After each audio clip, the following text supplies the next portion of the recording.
And after doing the puja, vandana, and then giving you 8 precepts, meditation, now we are good to go to our topic, just to give you some insights.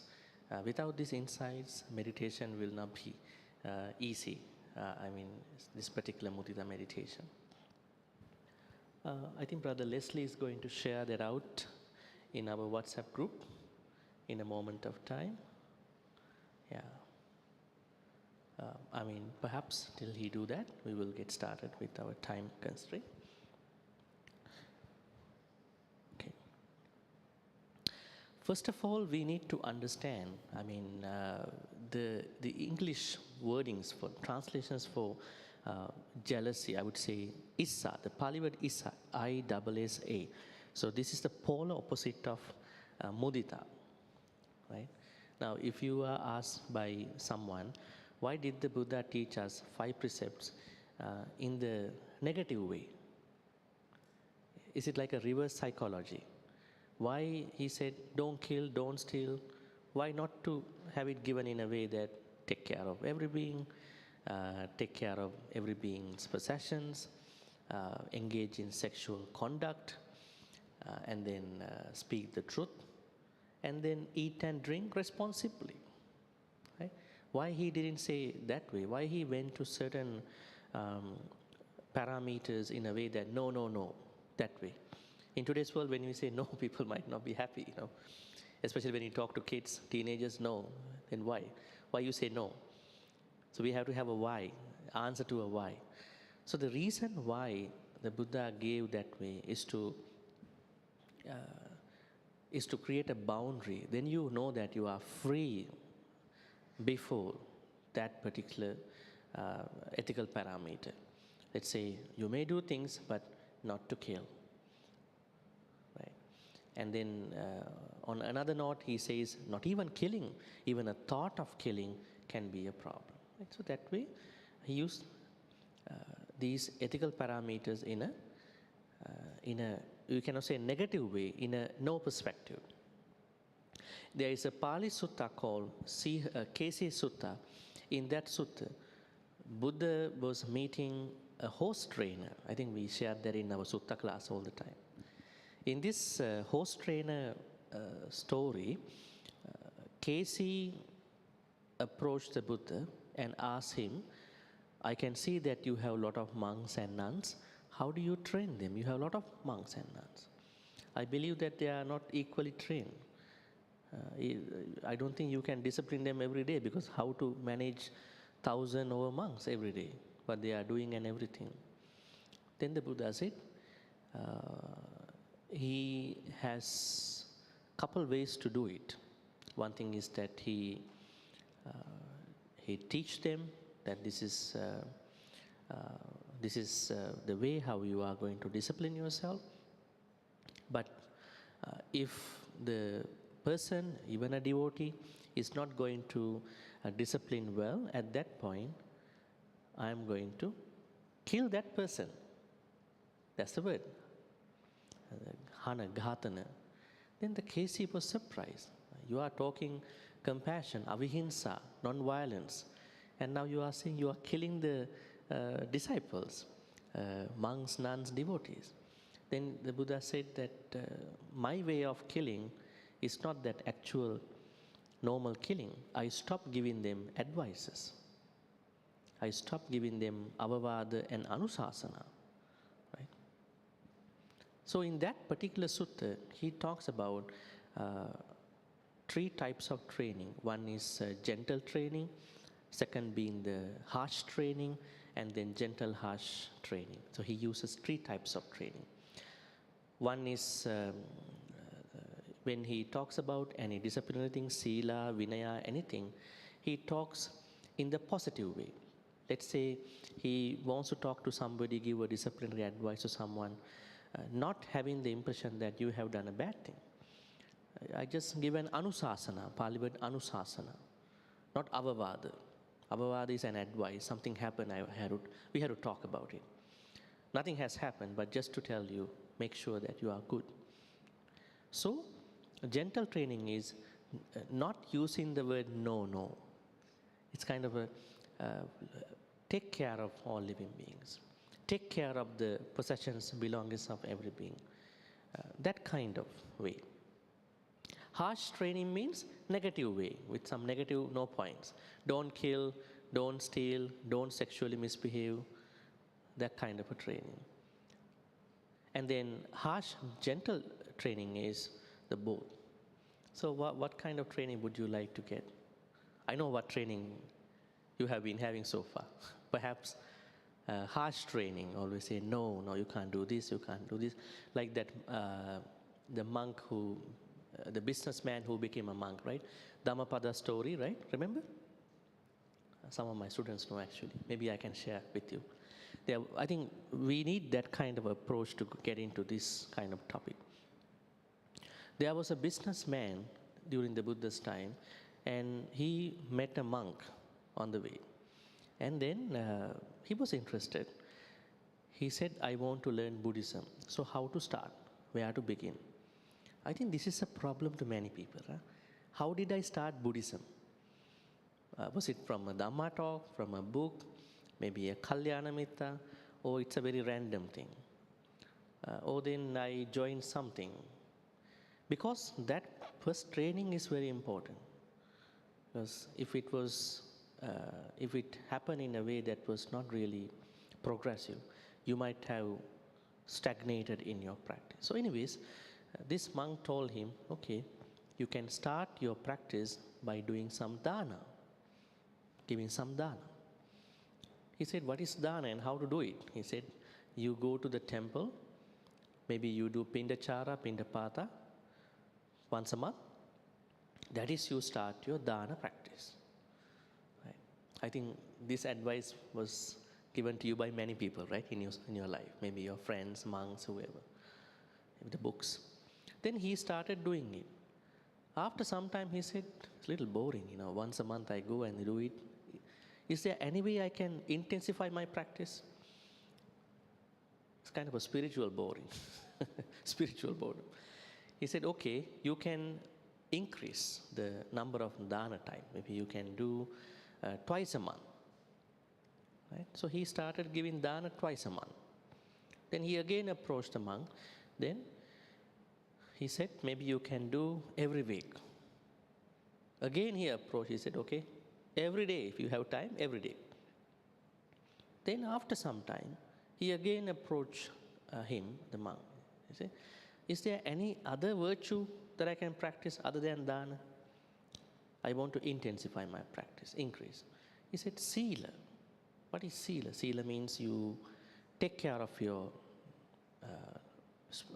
well-being, especially your body, speech, mind. Then the monk gave him some precepts. So then after some time, he was again wondering, is there anything else I can do? Then he said to him, perhaps I don't know what I can tell you, maybe you can become a monk.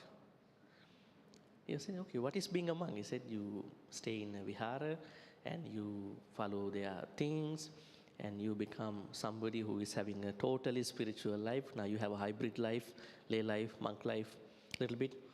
You totally stick to that life. He went back home, he asked from his wife, this monk is telling me I can become a monk. Would you like I become a monk? Okay, I will wait for you. I love you. And then he took the initiative. He became a monk. And then what happened? This was the problem. Every monk is getting two teachers, Acharya, Upajjhaya. Acharya is the close teacher, and then the mentor, Upajjhaya. Once in a while, periodically, the new monk has to see. So what happened was that this businessman, now he became a monk, he got his Acharya as a Vinaya teacher, very strict Vinaya teacher. A lot of advices.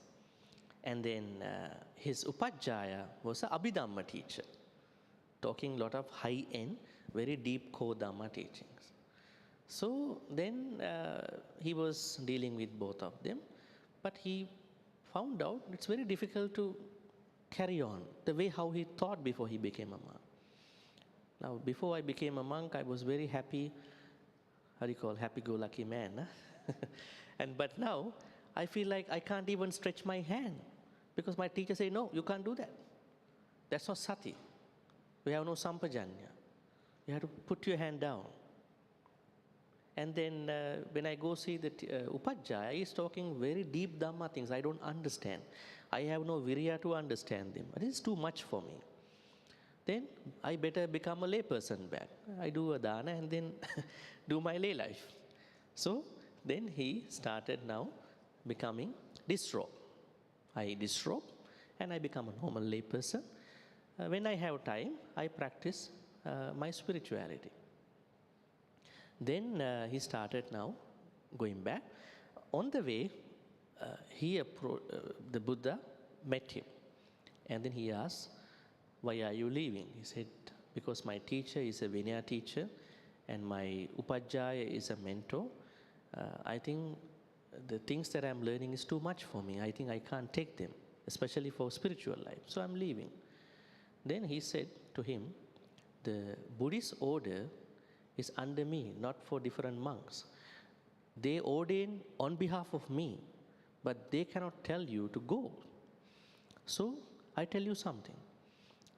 Vinaya, Abhidhamma. So can you forget about Vinaya, forget about Abhidhamma. Can you do one thing? He was very happy, one thing. What is that? Can you take care of your thoughts? Yeah, I can do that. And within a couple of days, he became an arahant. Sandwiched between Vinaya and Abhidhamma, and then this person got the right advice in the right condition, hit the enlightenment. That means we need the right person to advise us. It doesn't mean other teachers are bad. We respect everybody. But that right condition, right person, and our right conditions as well, opportunities. So what does this story mean?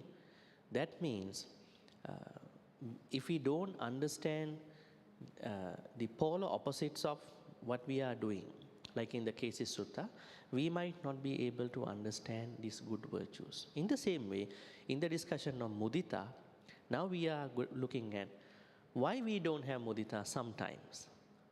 Right? I'm not demonizing anybody here, but why we are losing mudita time to time.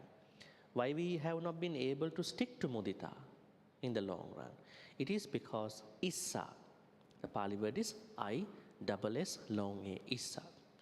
So Pali word issa generally has two English connotations. One is envy, one is jealousy. You can see envy means wanting what someone else has. I think most of us may have this time to time. To accept us, that is part of mudita. And then after you had that intention, or whatever the thought, then worrying someone else will take what you have. I mean, say for instance, even what you have, what you don't have. So that means envy and jealousy are being used interchangeably with regard to the opposite of mudita. Look at this photo. Were you able to get the link for this PPT? You must have gotten it. Now two people were trying to apply for a lottery, and somebody got it and the other person lost, and see the suffering and this person is having. A mind rejoicing in others' merit becomes fertile ground for its own wholesome growth. Now we would like to look at this kind of situation. This is just a lottery situation. How many other situations have we gone through in our life? We tried together, but what happened is something that stuck us at that point. And pain, frustration must have come up. Naturally, perhaps, doesn't matter how much Dhamma we know, doesn't matter how much practice we have, but if we do not particularly develop mudita, we are the victims of the same issue. Maybe you have 5 precepts, you do all these normal cultural things, good things, but still we have not worked with mudita, so we still continue to become not that good. So the tagline here is that if we create, the hypothetical thing here is that if we develop mudita, that will be a very much fertile ground for us to create wholesome growth not wholesomeness, wholesome growth. That means growth of kusala. Kusala has to be grown. Not that you always plant it. Yes, we plant it. Listening to Dhamma talks, doing all these things, you carry kusala seeds back home. But then have we been able to plant them? That is a question. You ask from yourself. Very innocent question. So, only if we can plant them. In order to plant them, we need lots of things to clear in our life.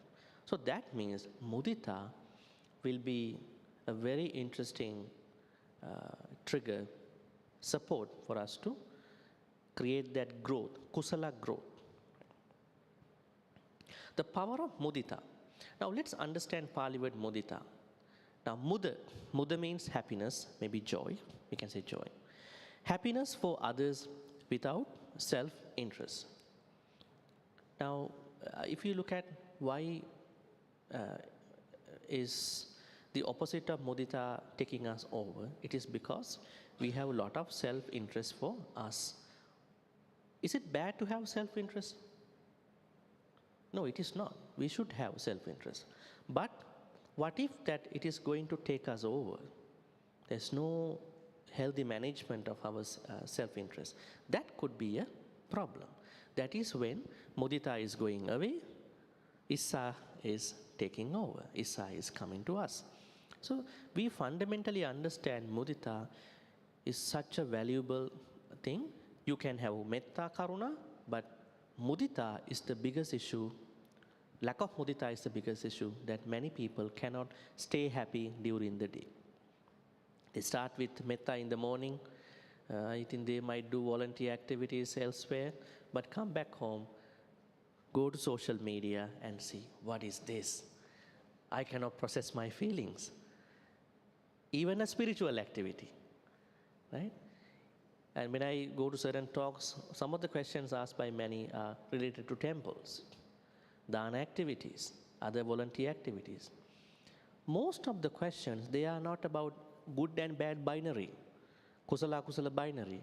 They are saying somebody is controlling, somebody is bossy. Why? This is the problem, that mudita has not gone into those kusala activities. They are doing good activities in their own way. They are doing dana, they are doing sila, they are doing other things. But somebody has gone earlier in that part of the activity, does something. And this person doesn't feel that I can be a part of it. Even, I mean, we can talk about this in many ways. Maybe we have taken even dana, sila, bhavana without mudita. So we need to bring mudita into these normal spiritual activities. That's why mudita has to be separately practiced, definitely. And you can see here, if you ever felt even a tiny twinge of jealousy or envy, while someone else got what you wanted, this thing is for us, not for just you, for all of us. I mean, you may be someone who has really worked out this thing, very good person in the last 10 years, understanding everybody, understanding everyone's happiness. You become a better person in you compared to your previous self. Then this might be very important.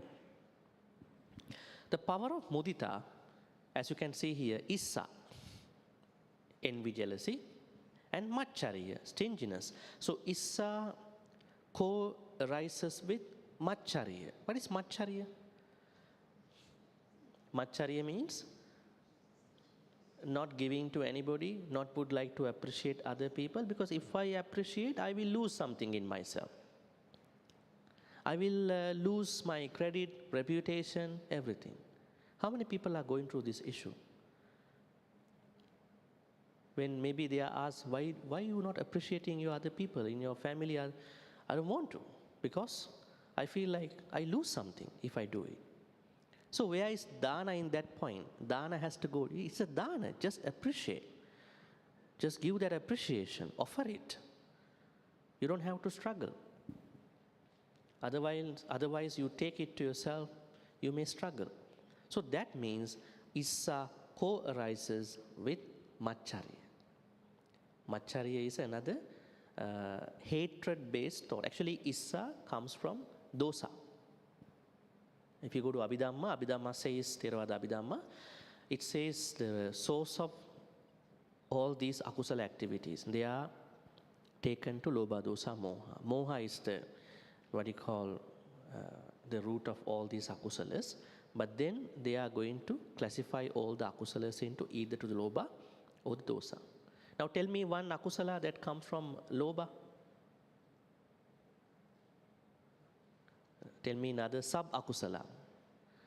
Ditti, views, wrong views, it arises from lobha. Why?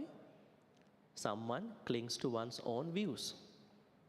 Personal, social, political, global views. And then this person is making a big problem. Even in family, a lot of arguments happening. This is my way. I mean, you have to accept what I, what I believe. Yes, we have to accept. But what if that kind of thinking goes very harsh, very hard in their conversation? It's going to be not a nice place after that. Right? So views arise from lobha. Jealousy arises from hatred. Why? I don't like to do it. I don't like means hatred. I'm not saying I don't like to eat XYZ food. That is okay. That like and dislike should be there. Because initially likes and dislikes are okay. But what if someone is creating a very excessive hatred, disliking towards something, like what happens in Issa? That is definitely creating lots of hatred and hate, conflict. So Issa Macharya arises. Repeated contemplation of others' goodness, happiness softens the heart and loosens ego clinging. Now you always trying to become a Sotapanna, right? Are you? You are going all the places to become a Sotapanna. Your motivation is how to become a Sotapanna. A lot of talks going on. Prerequisites to become a Sotapanna. At the end of all Dhamma talks, they are talking about become a Sotapanna. Ratana Sutta talks about Sotapatti. Then it says, one of the good ways of reducing, lowering your Sakkaya Ditthi, one of the biggest things, the starting point of our anti-Sotapatti factors is ego, Sakkaya Ditthi. When you practice mudita, that is a very straight way to keep it down. If you have not connected mudita to Sakkaya Ditthi, then today you learn that mudita is because then you are reducing your clinging towards other people's happiness. Sakkaya Ditthi is not only about you, it's about other people too, the way how you process other people's happiness. As one rejoices in others, others will rejoice in one's own progress. It might be, it might not be, but it will be a workable place for mutual upliftment. Mudita, the joyful gateway to Upekka. Now what is the next Brahma Vihara after Mudita? Upekka. Now Upekka is the highest quality, spiritual quality that we all are supposed to practice. Upekka means being able to watch, understand anything, not being driven by any particular pride, prejudice, or bias. Being able to look at it very balancedly. I think this is what many people are lacking in today's world. In our normal life, we have our own views, so then we would like to look at it through that view. Even Vipassana idea, seeing things as they are, or seeing things how they come to be, and all these ideas coming from this Upekka, true Upekka. So, let's see a sequential activity when you practice mudita. I'm still talking the importance of mudita. Mudita naturally balances karuna, preventing it from sliding into sorrow, domanassa. What is karuna? Karuna means you are putting yourself in other person's shoes. Then there is empathy before that. You empathize and then you become compassionate. Normally we understand empathy is the smaller version of karuna. Compassion is the larger version of karuna. Sometimes we know somebody is having pain, but we cannot intervene. Other people, other family, what to do? I cannot do that. It's going to be a problem. Sometimes I can do something. Right? Think about the Myanmar got an earthquake, many people died. You think about how to give some donations to Myanmar. And thinking about some charities. And I give 1,000 ringgit for the earthquake. But 800 will only be taken for the relief, 200 taken for the admin cost. And I'm thinking, how to give a full donation to this, right?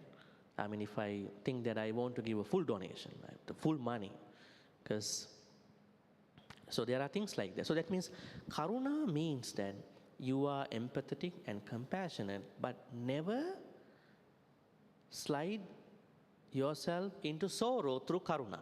This happens. Some people are crying, so much worried, yes, and taking it so emotionally. So as a Buddhist, I mean, we might cry, tears might come, but we have to be careful. Then that karuna will become a domanassa, right? As some people say, when they give dana, they come up with tears. I say, what's going on? Tears. I'm so happy for the moment, yes. But now, what are you supposed to think about during dana? May I overcome my lobha, my dosa, my moha, right? That is what you are supposed to think about, right? Now, where is your that thinking? If domanassa takes it over, so where are you bringing that right view into your dana? So you are doing a simply general dana. If you want to create more kusala, you have to be careful because you have to bring in right view into any part of the dana, before, during, after. So that means the nature of karuna sometimes to some people is when they are overpowering with excessive ways of karuna, they might get into domanassa. So that's why mudita, when you have the mudita, you understand karuna well. So once again I want to tell you, metta, karuna, mudita, upekka cannot be practiced separately. They are intertwined. They are interconnected.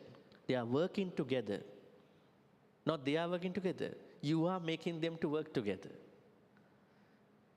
Let's look at that side too. What's the sutta? Attaka Nagara Sutta Majjhima Nikaya, and many other suttas where Buddha talks about metta, karuna, mudita, upekka work together. They work in tandem and they reciprocate each other. How? Now let's say you start metta meditation. You want to practice metta. Then how to practice metta? Why are you picking up other people? You have karuna for other people. That's why you are picking up them, right? Then how to bring, why metta should have mudita? How to practice metta if you are not happy for other people? Mudita also part of metta then. Let's say, why I pick up a challenging person in my metta? Because I have to be happy for that person too. I have to bring this loving kindness to that person too. If I don't have mudita, I won't bring. That's what many people do in their metta. Someone was complaining, I have a very challenging person in my family. I think we discussed that some time ago. So I do metta every day, but still the problems are there, same problems. 10 years ago, I had the same problem, now also the same problem. I asked, did you include that person in your metta? Never. How to include him? I don't want to. I think expect more problems.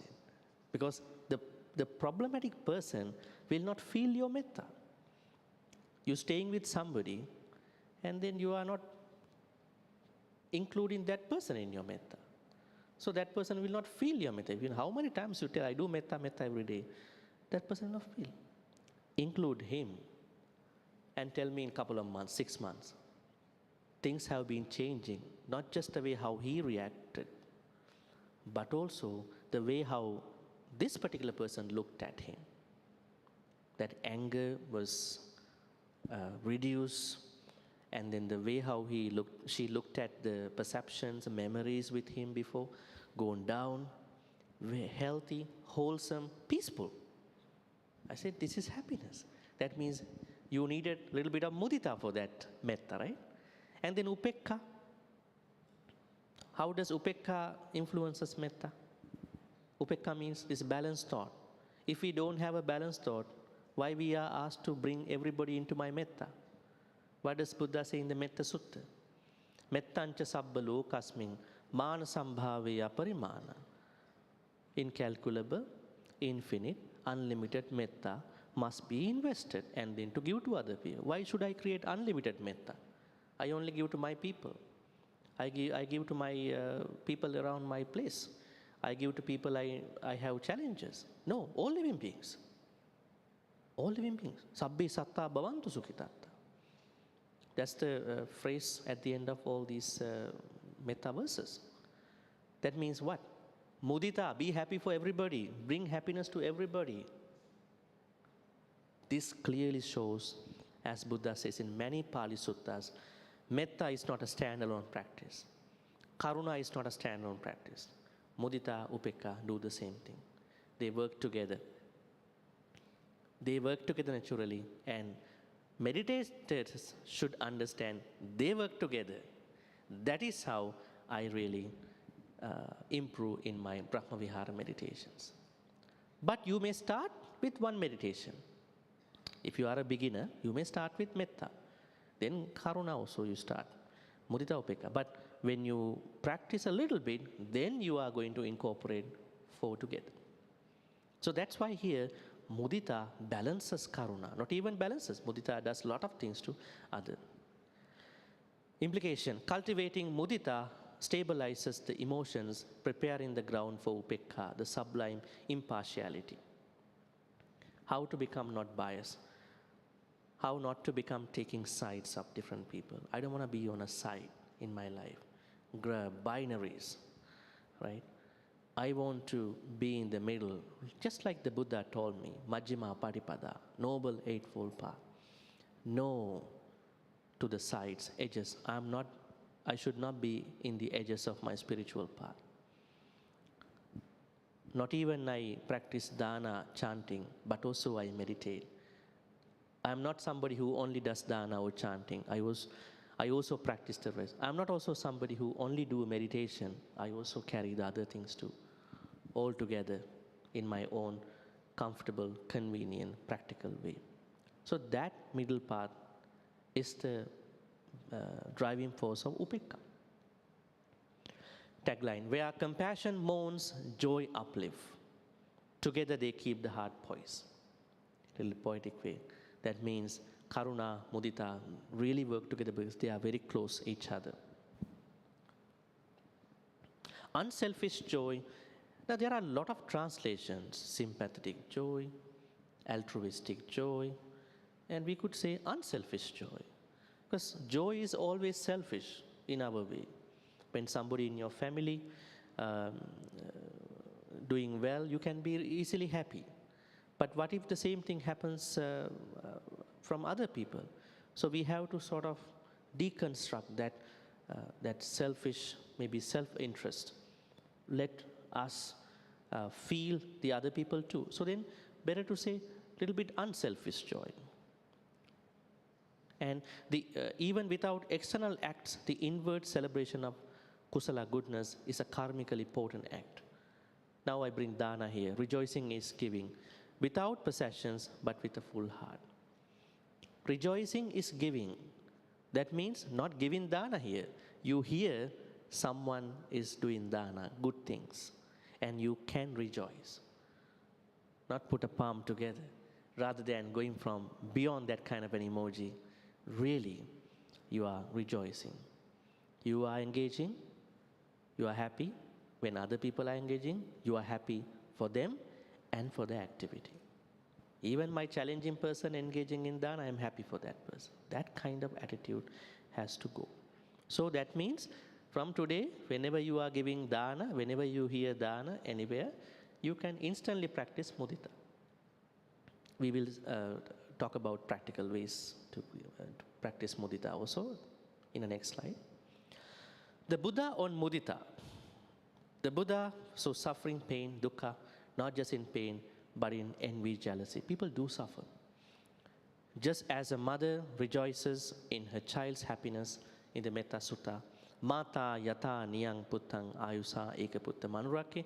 But what if the child next door wins all the awards? Right? This is about the parents. How do the families process those kinds of feelings in a society where everybody is naturally compared? Enlightenment, we have our traditional way of looking at enlightenment, meditation, not even meditation, even a certain perception about reality. In a moment of time, it could be the enlightenment, like Patachara's enlightenment, right? What was the Patachara's enlightenment? The lady who lost everybody, husband, 2 children, mother, father, she lost everybody within a week of time. Think about what would happen to you if you lose everybody in your comfort zone in a week of time. And what happened to her? And she learned some Dhamma. And how did the enlightenment work for her? She was watching a certain small miniature waterfall. And she saw water was coming from a high place to a lower place in that miniature waterfall. And she saw, see, the water that was up just a while ago is not the water touching down the bottom of the waterfall. How many times we've been looking at waterfalls, starting from Niagara Falls or any other falls, waterfalls, even your house waterfall in your maybe veranda. Have we ever become enlightened? Or we are only looking at it from a beauty point. Look, yeah, I have a nice, maybe I'm checking who else has better waterfalls. I want to bring something into my house. So that means enlightenment is very specific to everybody, different people. And she saw the impermanence of the water at that point. So enlightenment here with regard to mudita, when another success feels like your success, that is certain enlightenment hits. You feel this could be the nature of enlightenment. Now I am having it temporary. What if I really enlighten? I have this same state of mind. I can take anybody's success. I have no comments on that. I am happy that you are happy. I mean, that is natural, by proxy, by default. I don't have to worry about it. Now, every time we hear somebody is doing well, how come? Right? How come, you know? How come you did it earlier, you know? Right? I mean, these questions really haunt us. Not even haunt us, really kind of twist us, pressurize us. We are unhappy at the end of the day. So that's why even a feeling of enlightenment can be felt during moments of being able to accept others without any comments. Don't do any comments, no comments. Don't try to comment and understand it. If you comment it, you are in a problem. Unless they are asking you, can you comment on our success? Right? So that is one way to look at the whole idea. Now we are going down to certain Buddhist suttas. Metta Sutta, you can understand. Buddha is talking about mettancha sabbalokasmin, rejoicing in others. That means mudita is over there, boundless heart. Attaka Nagara Sutta, this sutta talks about 11 ways to become an arahant. If you have thought that you're going to be an arahant in one way, then there is a sutta here where Buddha says there are 11 avenues, roads to become enlightened, not one way. 4 of those ways are Brahma Viharas. You can use metta, and then or karuna, or mudita, upeka. In this case, mudita. Let's see how it works. Let's take mudita. A yogi or yogini practices mudita, radiating unselfish joy to all directions. Now, normally we understand directions come from north, south, east, west, then northeast, then southeast, then southwest, and then northwest. Yeah. So these directions. So you are positioning, situating you here, and then you looking at all these areas. Not even that. Above, below, across. So you are radiating this mudita thoughts to all these directions and everybody in those places. More importantly, this Attakanagar and many other suttas say, you cannot practice Brahma Viharas without one very important quality. Another quality matters to Brahma Viharas. What is that? Free ill will. You have to make yourself free from ill will. That means Vyapada. You have to go beyond Vyapada and have Avyapada. Why? Ill will or non-ill will matters. What's the opposite of ill will? Good will? Huh? It can be. Ill will means thoughts of destroying other people. Are we having these thoughts every day? Huh? I asked this question sometimes. Somebody said, I have 5 ill will thoughts every day. I said, who are they? Are you killing your family members? Ill will, thoughts of destroying other people. Why it happens? Because of no mudita. Right? We cannot accept them in our way. So, Brahma Viharas are not possible without ill will. That means we have to put it down, definitely. No ill will.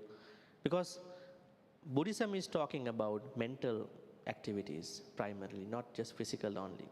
So, even mudita is possible when you have the absence of ill will. Now, this is how someone attains Nibbana through the mudita practice. The joyful state of mind, mudita mind, when someone is practicing further, continuously, in the proper way, will be flourishing well. At a certain point, the yogi or the yogini will understand this mudita mind is conditioned and volitionally produced. What is this actually? There are 2 Pali words matter here, which you learn. Is condition means sankata. Why it is sankata? And volitionally produced means abhisanchetayita. There are 2 Pali words I couldn't add here. That means during the mudita meditation, at a certain point of mudita meditation, yogi or yogini understand this is a conditioned process. Why? That means every object that I use into my mudita meditation with regard to other people's happiness, they are people of conditioned things. My mother, my father, my partners, my family, neutral people, challenging people, they were made by somebody else, right? This whole, all are conditioned. How do we know the conditioning of this whole? Ashoka whole, it was renovated many times, since many years. Then, how do we say this whole is conditioned? Let's talk about inanimate conditioned things. Somebody must have planned this whole, right? Whoever must have planned this whole. And then, what happened? The people who planned this whole and then gave the project to a certain engineering company. And they came up with their own thoughts. And before the people who planned this whole, what was the conditioning in that thinking? They may have got requests from devotees, this whole, the Henry hole not enough, we need a bigger hole, right? So all they are conditioned. That means every thought, every plan was conditioned by somebody else's thoughts. Right? So that is how we look at the conditioning. Now here, mudita meditation, the person who has been doing it, yogi or yogini, understand everybody in this meditation that I included are sankata people, conditioned people. And then abhisanchetayita, which means volitionally produced, means every aspect of this my mudita meditation has been volitional. I purposely bring them into my meditation. I had good karma. Volitional means I created karma here. So when the yogi or yogini understand my mudita meditation is sankata condition and abhisanchetayita, volitionally produced, that is the moment the mudita yogi or yogini shift the focus of the mudita meditation into anicca. You can see whatever is conditioned and volitionally produced is impermanent. That's the nature of everything, changes and changeability, and subject to cessation. If fully realized, this leads to attainment of Nibbana. the person doesn't do any other meditation. Just through the mudita will attain that path. Metta Sahagata Sutta. With a mind imbued with mudita, one should abide pervading one direction. In the same way, one should pervade the second direction, like north, south, like this. Fourth direction, thus above, below, across, everywhere, toward all beings, one should abide pervading the entire universe, I would say, with a mind filled with vast, exalted, boundless mudita, free from enmity and ill will. It's pretty clear. That means mudita has to go to all these places. Let's talk about why is mudita very hard? It's hard, on the surface level. It's hard to see others loving life while you are struggling to live your own. This is the first thing that we have to work on. How to understand that other people live better than us, how to process that feeling until you get to a certain comfortable point. Questions. Be honest. Have you ever faked a smile at a colleague's promotion? That's a good thing while you are working. Ever watch your rival succeed and thought, why not me?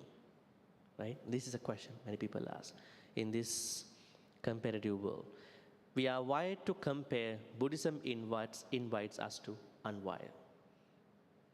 Because we are hardwired with this unnecessary comparisons. Are we not supposed to compare to other people?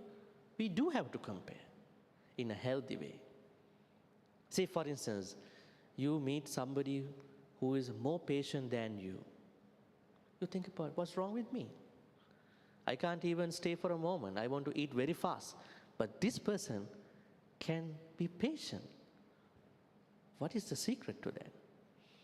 And you get to meet someone who can sleep very easily. In a moment, I gotta go sleep. And you are struggling 2-3 hours in the sleep. How come? Are people jealous of other people's sleep? Right? That's a question. And then comparisons to other good qualities. Maybe you find somebody who is slow to anger. Right? A lot of things are happening in his or her life. But that person is very slow, not fast to anger. Right? I think it's a very interesting quality, right? Anger is common. We don't need to look at it that we have to get rid of anger completely. It might not be a possible thing. Rather than think about a practical thing. Can I be slow to my anger? Small step. What if I become slow to my anger? I hope that I will not become that bad compared to myself. So this comparison is important to increase my kusala aspects. But what do many do? How do they size up, compare in a very excessive, unwholesome ways? That's how this why not me comes. So we have to unwire these unnecessary comparisons to create more mudita. Not even why it is hard. What blocks mudita? Scarcity mindset. Scarcity. Will I lose? Will I have less? What if I accept somebody's? What if I praise somebody? I don't need to praise. I don't like to praise anybody. I just stay quiet. Right? There are problems sometimes when you praise, other people might be not happy. Then we are going to approach the person privately. Thank you for everything you've done. If you understand, your praise compliment might be a problem. But a lot of people, they are feeling that they are being blocked, even they don't know that they are blocked. It is because if they win, I lose. This is something that blocks them. Social media, constant reminders that others are thriving, or are they? Right? Ego, I deserve this more than they do. Right? Sometimes there are people who are having this issue. Even they have succeeded in different ways. They still think, in my young time, if I got that scholarship, I would have been better. If I had this, I would have been a totally different position. I met somebody like that long time ago, somewhere else. The person is doing very well. Apparently very well, reality also very well, but still thinking about a certain mistreatment the person got in his mother country, still haunting him or her.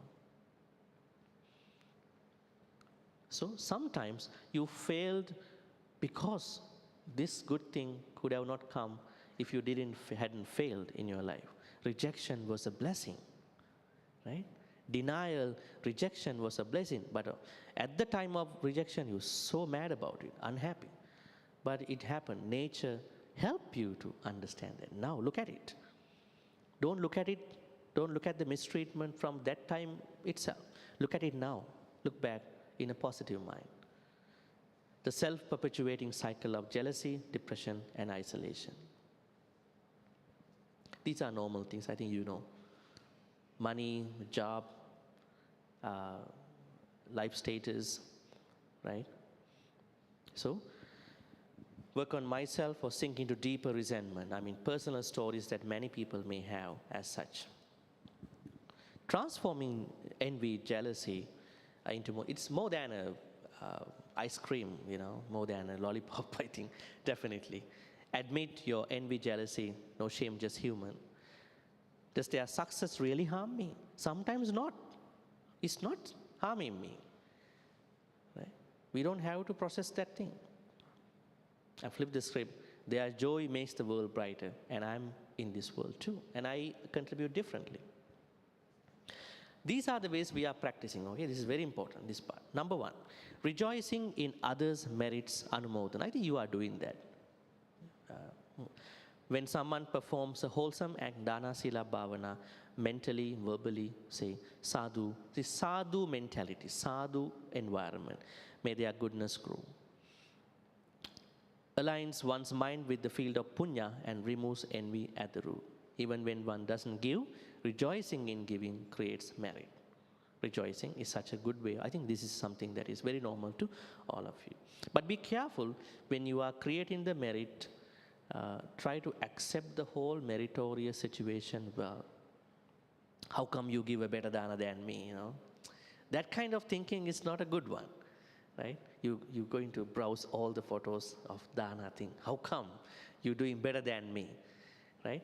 So that means even this has some certain areas some people may have to work on. But anyways, sadhu environment, mentality must be continued with some wholeheartedness. Number two, reflecting on others' success without comparison.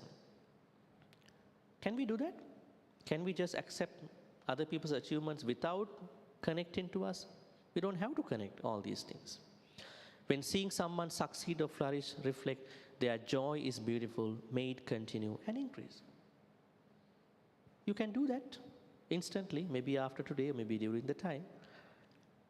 Certain things that your friends, colleagues, your family members have done well in the last couple of weeks that you could not accept them. I got a student, and then this student was telling when we discussed about jealousy, I'm really envious of my sister. I said, why? Because she focuses better than me. Your family. She's in your family, right? Yeah, but we have a silent struggle going on, right? So this is the thing. Can you for one moment accept somebody's success without connecting to you?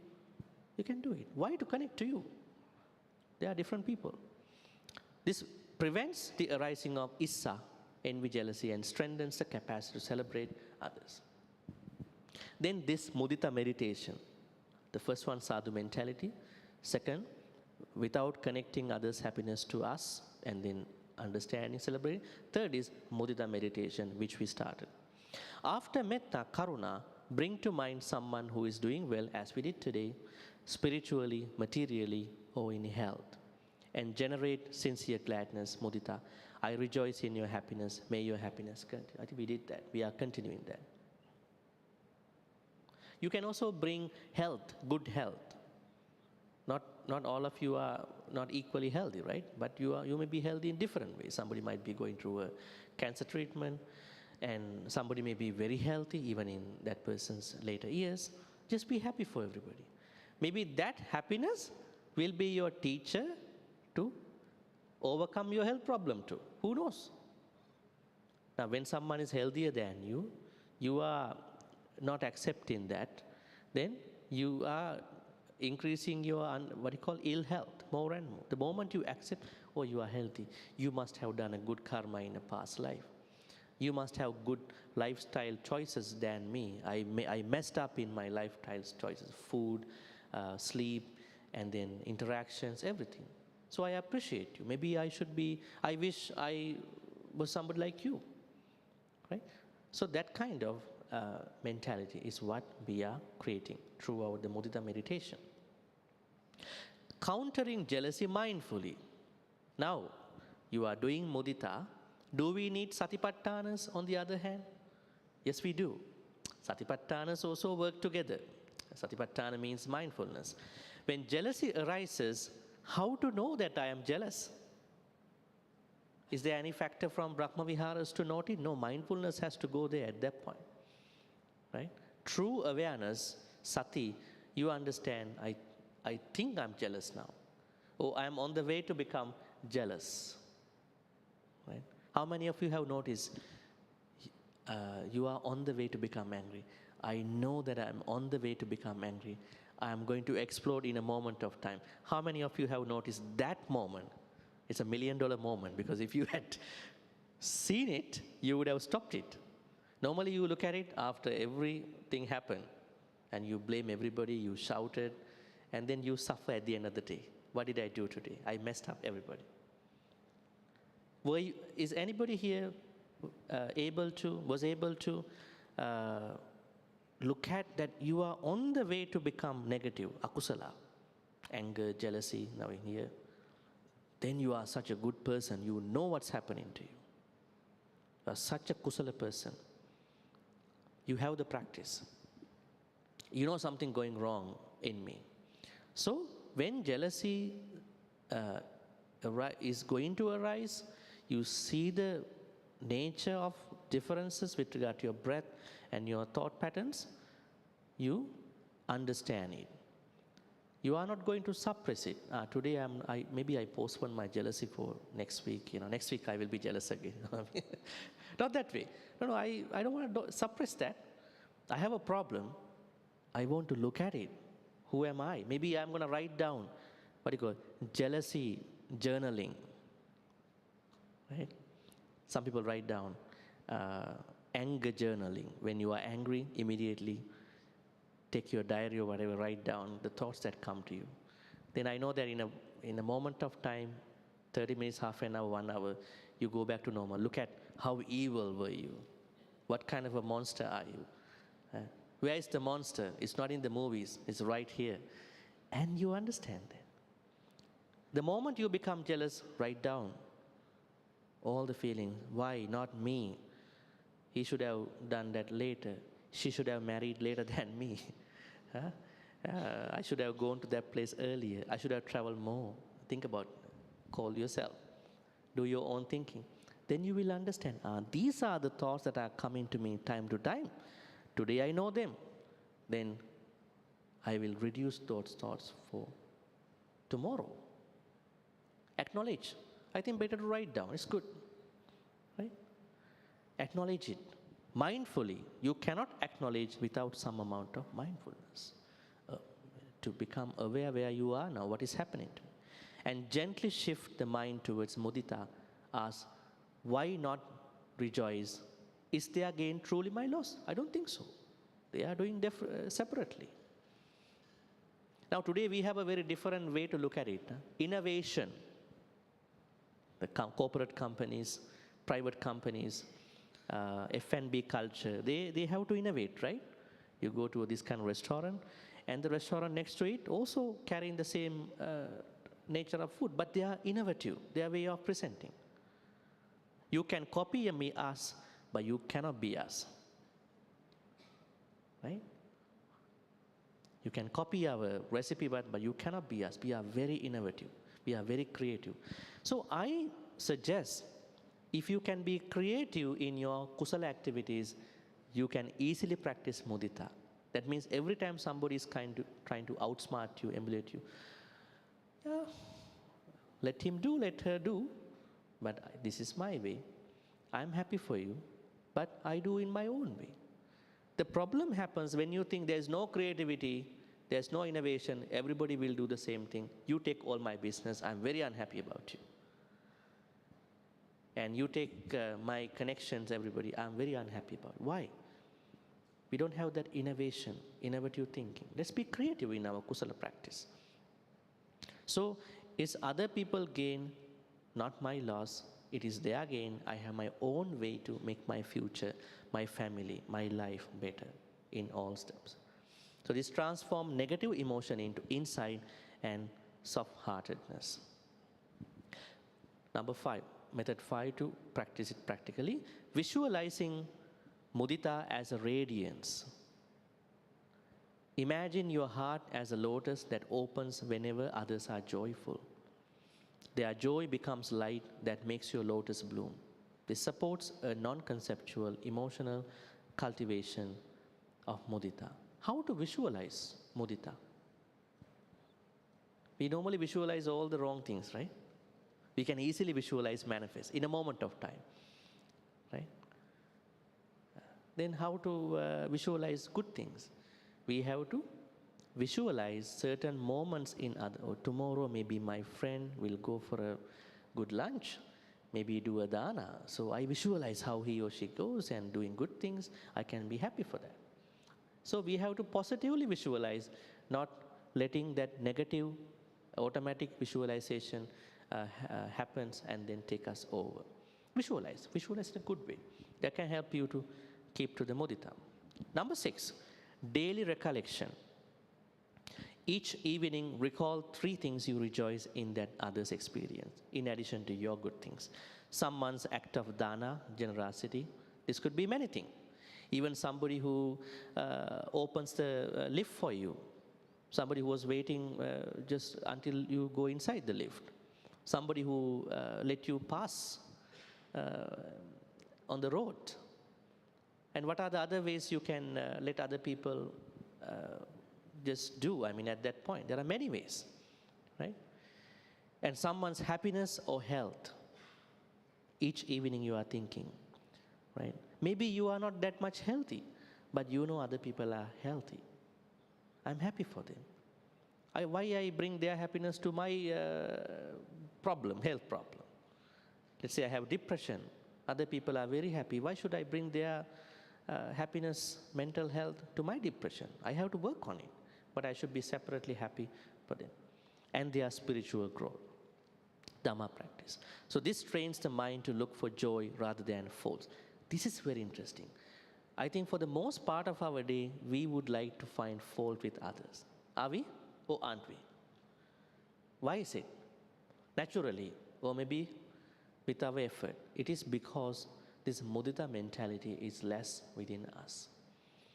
So then, how to create a life where we have less finding fault, accepting who they are in their own way. At the same time, be happy for them and don't try to connect them to us in that way. We are not separating us from their happiness. At the same time, we don't need to combine us into their own ways because they might be differently thinking.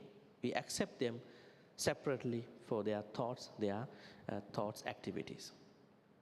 Last one. Reading or listening to stories of noble beings. I don't know how many of you have read about the life of the Buddha. That is very important. It's very important to read about the life of the Buddha. But where to read? There are many books. They interpret their own way, right? So we have to read the life of the Buddha from a book that is really talking from the early text. Reflect on the lives of arahants, bodhisattvas, or contemporary kalyana mittas and feel glad or feel mudita for their wisdom and attainment. That is another way to create mudita because I think those people who have not read these stories, they can easily lack in mudita. When they appreciate the Buddha and his arahants and even, not even them, other very good people, noble people, that will create some space in your heart to accept that there are better people, noble people, and I can be noble too one day. This inspires joy and devotion rather than discouragement or self-comparisons. 7 ways. Number 1, rejoicing in others' merits, sadhu mentality. Number 2, disconnecting, the way how you accept other people's happiness. You look at it, you don't need to make it to yourself. Number 3, meditation, mudita as a meditation, which we do today and tomorrow. And countering jealousy with some satipatthana mindfulness, visualizing mudita moments in you, in others, daily recollection, and reading, listening to noble biographies. The ripple effect of joy. The joy will become mudita. Now, Buddhism has a couple of Pali words for joy. What are they? Piti, pamojja. Normally it is translated piti to be joy, pamojja means delight. There's one Dhammapada stanza talks about Ramaniyani aranyani yattana ramati jano vitaraga ramesanti nate kama gavesino. Normal ordinary people cannot really enjoy the forest. Why? They are succumbed to, vulnerable to sensual pleasures.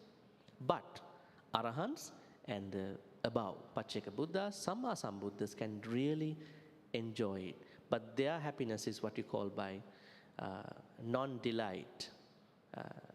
Passion, what you call raga-free non-delight. Raga-free non-delight. So that means joy has a secular connotation and then a spiritual connotation. So when you are trying to be happy through sensual pleasures, it might be a joy, but it might sometimes not be a delight, pamojja or mudita. Even seeing someone smile make a whole room happier. Mudita starts small but transform everything. Stories. Lot of stories about mudita in the Buddhist canon. Think about Venerable Ananda. Never reached enlightenment until the Buddha passed away. But he was very happy for everybody, right?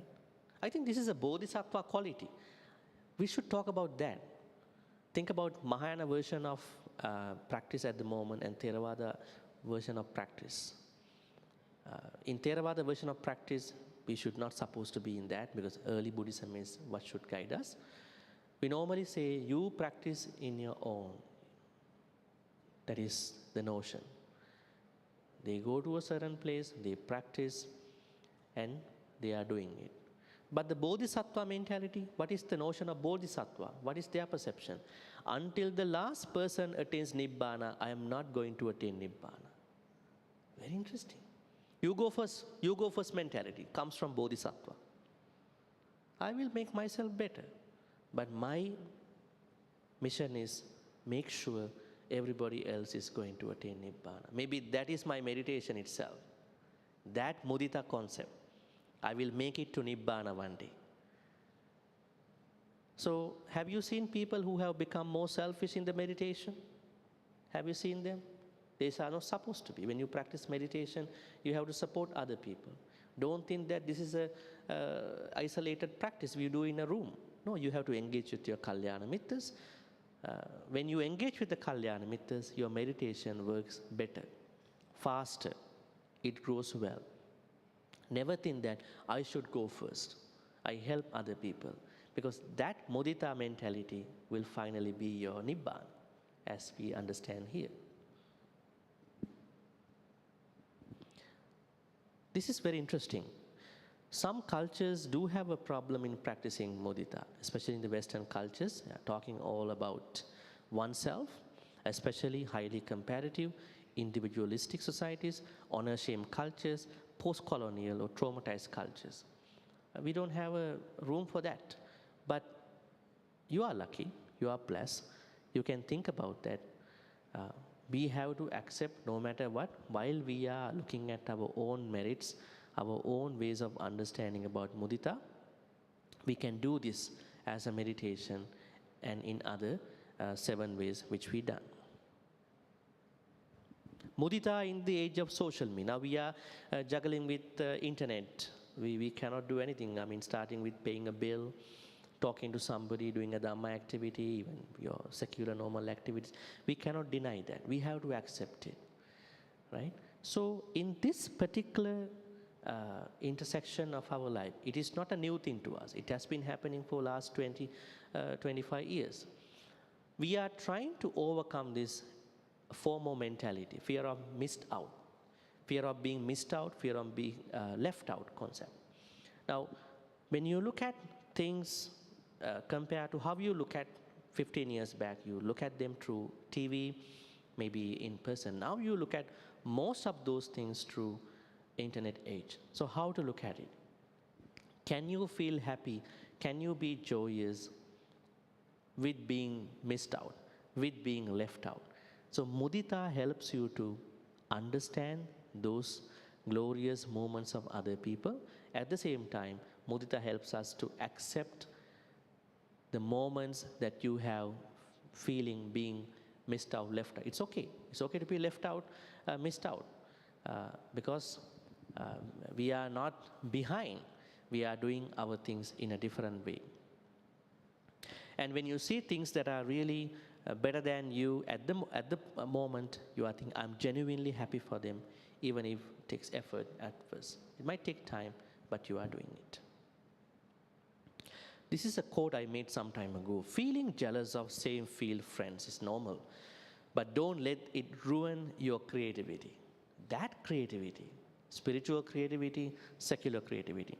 Focus, learn more about your innate talents instead. That is another very interesting point. Are we looking at our own talents? Then we don't mind about what other people do. Let them do their own way. I know I have my own way, I have my own future. But I have to accept their happiness also. But that happiness does not harm me. They may do better in certain ways, but I do in different other ways. Think about someone who recently got something you wanted. How did you feel? Be honest. Can you say, I rejoice in their happiness? Finally, rejoicing in others' joy is the fastest path to inner peace. Now, you've been searching this for many, many years. You did it in your own way, meditation, dana, but you might have thought, I cannot stick to that in some ways. Maybe it has not become consistent. Why? There must have been a certain problem that prevents me in attaining that inner peace. I'm not talking nibbana. The happiness, peace of mind, that will eventually lead to nibbana. We have to get to that point before go to nibbana. If nibbana is the highest happiness, inner peace is general happiness. We must have it, right?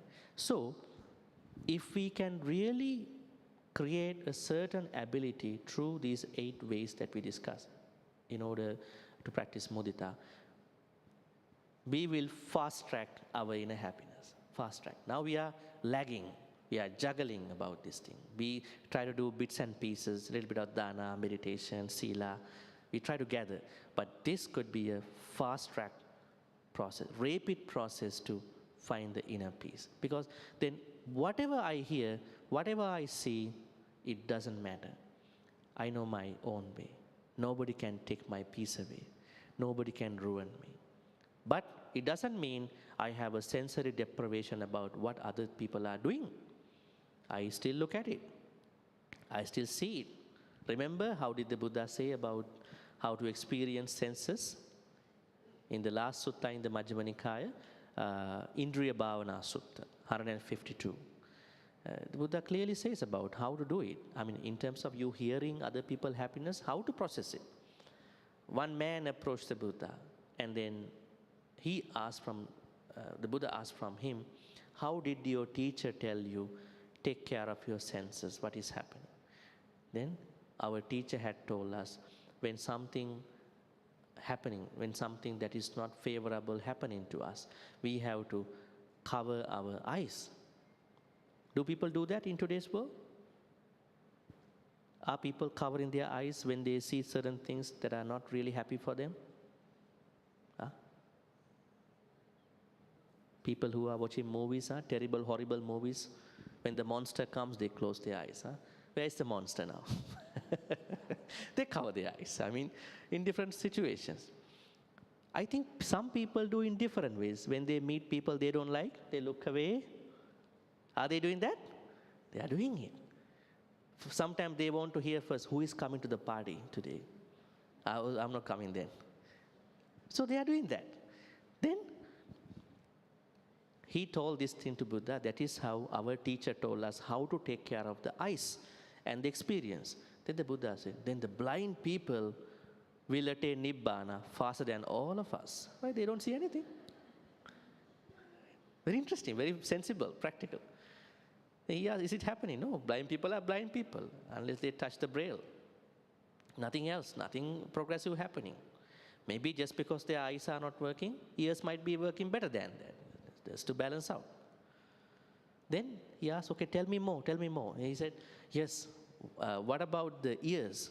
Our teacher told us long time, he's been telling all the time, when a certain unfavorable sound is somebody that we don't like talk, we're going to cover our ears. So then we have a sense experience, so we have a good, healthy ear experience. Then the Buddha said, then the deaf people will attain Nibbana faster than all of us. Deaf people. But it's not happening. Just because you don't, right? It is not that you're shutting down, canceling your things. Then finally what the Buddha said was, it's not by depriving of your sensory experience. You will attain happiness. It's by acknowledging, accepting. Do what you are supposed to do within that experience will help you to go to the inner peace. Now here, going back, mudita. When we hear other people's success from other people, see, XYZ got a new car, Oh, really? He didn't have that car that time. A few years back, he got a new car, very good car. He got a very mansion type of house. He's traveling a lot, Every month he's in different country. Is he a seaman? No, he's not a seaman. Is he a pilot? No, normal person. How come? You process very well. Yeah, doesn't matter. Oh, good for him, good for her, happy for him or her. I accept that. Fast tracks your inner happiness. You think about you are doing a lot of good activity, you don't have mudita, this mudita. Every time you hear, you do a dana. They say, your friend gave a very big dana. Really? Better than me? Thinking. All are troubling you. Every bit and piece of that experience troubles you. So understand, practice of mudita as an attitude, daily attitude, as a meditation. Fast tracks your inner health, inner peace and then health. Mudita is not just a practice, it's a superpower. I think we are looking for superpowers, right, in our life. Why it matters? Because Buddhism talks about energy, right? Does Buddhism talk about energy? How much does energy matter in our Dhamma life? Sometimes we know all the Dhammas, you can say all the suttas, but you are very lazy, very badly lazy, right? Why? Energy has not been maintained. The Buddha says, virya, it's very important. It's not virya important. Managing virya is important. How to manage it? Samma vayam, right effort. Although you know a lot of Dhamma, you know what is good, what is bad, but you don't have enough courage, motivation. You are always lazy, troubled by others' things, bad friends. Papa mitta, the opposite of kalyana mitta. Papa mitta is around us. So you don't know how to create your energy. The Buddha said there are 4 ways to create energy. I remember our last retreat last November, we talked about this thing with regard to clearing bad karma. 4 ways to do it. What are the 4 ways? First 2 are about the akusala. Second 2 are about the kusala. Preventing non-existing or inactive akusala. So putting forth effort, energy to prevent non-existing akusala. Let's say you are not bad, you don't have those akusala, so you want to prevent them. Then putting forth energy to remove the existing active akusalas. You have some bad negative states, virtues. Let's say, is being late an akusala? Very good one, right? Is being late an akusala in Buddhism? Late. Two types of late. Secular punctuality and spiritual punctuality. Right? You are not punctual any time. Right? Your time should be other people's time, right? You are breaking the second precept, adinadana. You ask people to stay there and you take in that person's time. Adinadana. Adinadana doesn't even mean go and rob a bank or steal somebody's stuff. People can steal other people's time. Right? It might be a little depressive to you if you are not that kind of person. How to go there at this time? Go early, but don't go too early, and don't be too late. Right? So that means energy matters. Now here it says, even at that kind of a small bad virtue is a problem. I remember there was a time that someone in academia told me, he's a very good professor, long time, very talented. I don't know why he is coming to this level finally, but there's a small bad virtue. What is that? He's always late. It's a problem, right? Keeping up with the time, this punctuality. How does someone do the punctuality? It's by understanding appamada. Then the second part of the right effort, putting energy to remove the existing akusala. Then third one, creating, I would say, putting forth energy to create new kusala. I think there are better people than me in terms of kusala, so I want to learn from them. Last one is, I have existing good kusala, I want to improve them. So putting forth energy to improve the existing active kusala. This is what we call power. This is the superpower. I mean, if we don't have this energy management, doesn't matter how much Dhamma you know, you're not going to get anywhere. You will go nowhere at that point. That's why mudita kicks in when you manage your energy levels. You can take it from yoga or other things too. They are all talking about energy matters, right? The next time someone wins, ask yourself, can I smile for them? I think you should be, definitely. This is what we've been talking. I think we have almost come to the time. Going back, what we discussed today primarily is about mudita. Now you know mudita is an attitude and a meditation. Just to finalize, we have to carry mudita attitude in our daily life from morning to evening, right? And if you are able, time to time, you can do this mudita meditation. Now you've been doing metta, anapanasati, breath meditation. So time to time, at least once a week, I don't know how jealous you are, depends on how envious jealous you are. Time to time, depending on how jealous you are, that on a scale of 1 to 10 of your jealousy, you can think about whether should I do every 2 days, 3 days, 4 days, 1 week. If I'm not that jealous, at least twice a week, maybe once in fortnight, you can think about doing it. So then you are maintaining your spiritual, this quality, mudita quality. So metta is growing on one side, karuna is always growing. I don't think people have problems with karuna. You all are very compassionate people. But the problem is mudita and upekka plus metta. So then think about making it to a practice like that. So today will be the motivation, today and tomorrow. So then these two ways will carry our, mudita mentality. So finally, ideally speaking, from a certain point onwards, when you hear someone is doing well, you have lots of happiness you are using from their happiness. Earlier, you got a lot of unhappiness, suffering, but then you are instantly transforming. Every time, please tell me more. But not being a gossiper, tell me more about how they did it. But not, if you want to tell me. But when I hear that, I'm happy for that. But here there are certain areas you have to be careful. Don't try to always look for other people. You do your own thing, your practice. But time to time, you will hear words of other people, things online, maybe from other people. Then every time, try to make yourself happy. Finally, before we get to the short mindful walking before our lunch time, I want to tell you, this whole discussion of I am happy that you are happy, mudita mentality, goes to a shared happiness. Normally we are happy by us, but this will go to a shared happiness. That means we are not separating from other people's happiness.